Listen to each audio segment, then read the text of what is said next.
Hier, nous avions parlé de Birkat Amazon à propos du Retzé le Shabbat. Maintenant, je voudrais parler du Zimoun.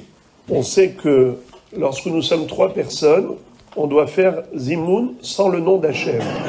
Nevarer she'achalnu mishelo, c'est ce que dit le Mezamen, et les auditeurs répondent Baruch she'achalnu mishelo, ubetuvo agadol tamid hayinu.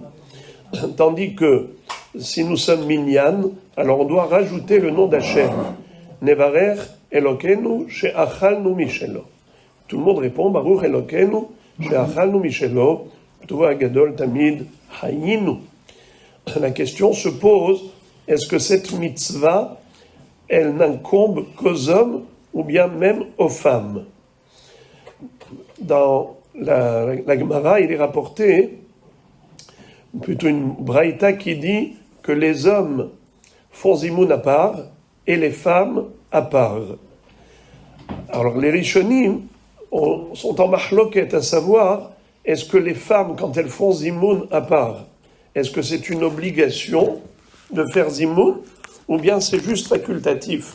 Si elles le souhaitent, elles peuvent faire zimoun séparément. D'accord? Alors, maintenant, je voudrais vous lire le psak du Shulchan Aruch. Le Shulchan Aruch, comment il a été posek? Je vous lis dans Siman Katsat. Il est écrit comme ça. Nashim va'avadim uktanim. En mezamenim alehem, aval, mezamenim le'atzman. C'est-à-dire, les femmes, les avadim, les ktanim, les petits, on ne peut pas compter sur eux pour faire zimoun, c'est-à-dire s'associer à eux, mais elles peuvent faire zimoun séparément. Très bien. Maintenant, ubilvad shelo yezamenu b'Hashem, c'est-à-dire que même si elles peuvent faire zimoun, mais uniquement le zimoun sans le nom d'Hachem, pas avec le nom d'Hachem, même si elles sont 10. Et le Shulchan Aruch, juste après, ça c'est ce qu'il a dit dans Saïf Vav. Dans Saïf Zayin, il dit Nashim mezamnot le'atzman reshut. Quand on a dit que les femmes font zimoun séparément, ça ne veut pas dire que c'est impératif, c'est facultatif. Elles ne sont pas obligées, comme les hommes. Les hommes sont obligés. Quand ils ont mangé à 3, il faut faire le zimoun de 3. Ils ont mangé à 10, zimoun de 10.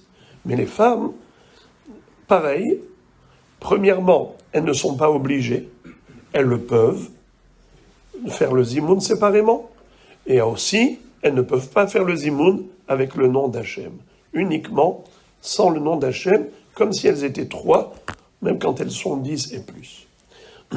Maintenant, le Mishnah Berurah dit quelque chose par rapport au Shulchan Aruch qui rajoute Nashim mezamnot le'atzman reshut, aval ksheochlot ima anashim hayavot veyotzot bezimun shelanu. Quand est-ce qu'on dit que c'est facultatif pour les femmes? C'est seulement si elles veulent faire zimoun entre elles parce qu'elles ont mangé entre elles. Mais si elles ont mangé en présence des hommes et les hommes font zimoun, alors elles sont obligées d'écouter le zimoun et de répondre au zimoun. Elles s'acquittent avec notre zimoun. Même si elles ne comprennent pas, elles doivent répondre comme les hommes. Et ce qui est intéressant, c'est que on avait dit qu'on n'associe pas les femmes. Et maintenant on dit, oui, elles doivent répondre. Alors qu'est-ce que ça veut dire, on n'associe pas? Et maintenant tu dis, quand elles mangent avec les hommes, elles doivent répondre aux zimoun. Donc elles sont associées aux zimoun. Alors elles s'associent ou pas? Alors le Mishnah Berurah explique très joliment que ça dépend. Si on a besoin d'elles, on n'a pas besoin d'elles. Si par exemple, on a besoin d'elles pour compléter le nombre de 3, ou on a besoin d'elles pour compléter le chiffre de 10, là c'est pas bon.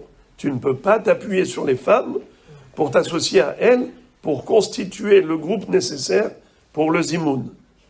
Par contre, si vous êtes déjà 3 hommes, ou bien 10 hommes, de toutes les façons, vous faites le zimoun à part entière, parce que le chiffre correspond au chiyuv du zimoun, alors à ce moment-là, tu ne t'appuies pas sur les femmes pour constituer le groupe.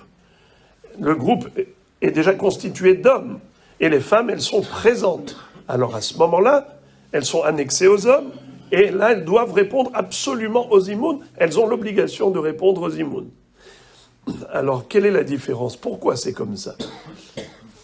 Quand on n'a pas besoin d'elles, alors il faut qu'elles répondent aux imouns, mais si on a besoin d'elles pour constituer le groupe, alors non, on ne l'associe pas aux imouns. Qu'est-ce que c'est que ça? Le Mishnah Berurah dit que c'est par rapport au fait qu'on ne doit pas associer les hommes et les femmes. Comme dans la synagogue, vous voyez qu'on a la partie des hommes et on a la partie des femmes. Il y a Ezrat Nashim. On n'est pas comme chez les libéraux, les réformistes, tous ensemble mélangés. Cette séparation, eh bien,